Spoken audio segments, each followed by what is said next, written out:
Luke Mulligan, our aim at halftime was to keep them to 6 points and not to concede a goal. Our semi-final. Mercy Mount Hawk 2-19 Hamilton High School Bandon 0-5. Aside from the exception that was their final group outing against St. Pat's Castle Island, Mercy Mount Hawk have had each Mwiri outing taken care of by the call for half-time. Saturday's semi-final was no different. For the 4th time this season, their interval lead was comfortably into double-digit territory.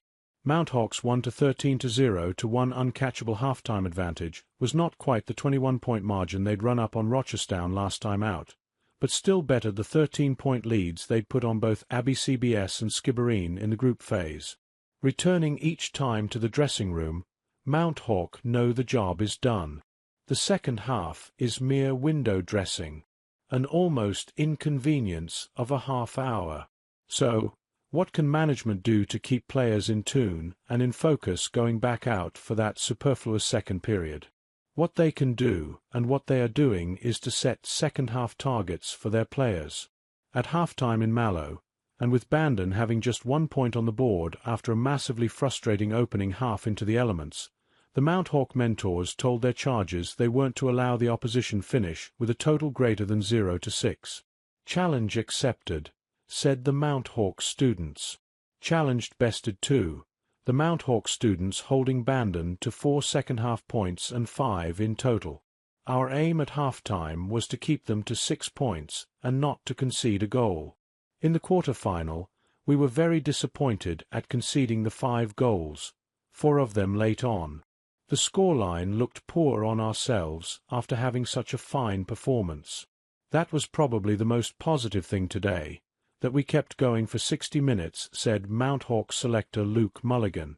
For the 3rd time from 5 Mwiri outings, Mount Hawk's winning margin reached 20 points.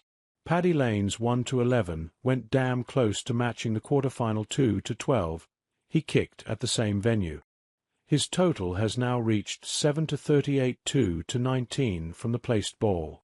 For context, his personal tally is within touching distance of the 7-49 semi-final opponents Bandon managed across their entire campaign. The opening half ended with Lane having 7 ticks beside his name, 4 from play and 3 from frees. He also assisted for half-back Gavin Casey's 4th-minute point. The opening half ended with Mount Hawk manager Aidan O'Shea outside the wire, his protest over an off-the-ball incident that left Ben Murphy on the deck, resulting in his own red card dismissal. Murphy, when not on the deck, and Daniel Kirby did their usual midfield dictatorship act. They won kickouts at their ease. They carried forward with ease. Kirby slotted 3 first-half points. Murphy provided the pass for Tomas Kennedy's 27th-minute goal.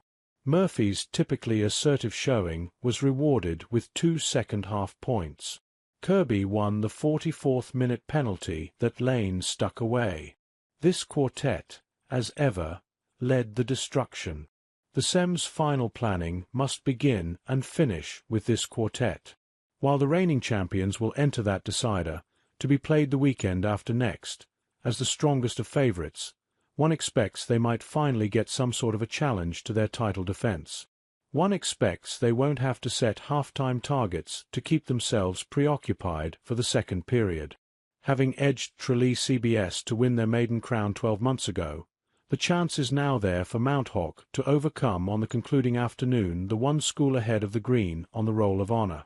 This team's legacy would be thus secured.